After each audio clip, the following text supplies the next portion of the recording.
Allah neyle şey yazdı, neyle çoğaldı. Sen buna mamasını tanıdım.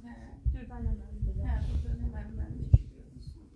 Mart'ın 7'si gelsene. Mart'ın 8'i de Həsənin değil. 5 nefer şəhidimiz var. Usman'ın da ayın 7'si. Ayın 7'si şəhidimiz var. Bir barmanlardan Həsən. Unutmarım. Bacardık qədər. Yəni çəkiliyomuz bacarlar, nəfəsimiz var. Biz onları unutmarıq. Allah sizləri var eləsin. Allah sizlərə səbir versin. Allah yerdə qalan balaları qorusun. Allah xalqımızı da var eləsin. Ordumuzu güclü qüdrətli eləsin. Vətənimizin üstündən bir dəqiqə qara buludlar gəlib keçməsin.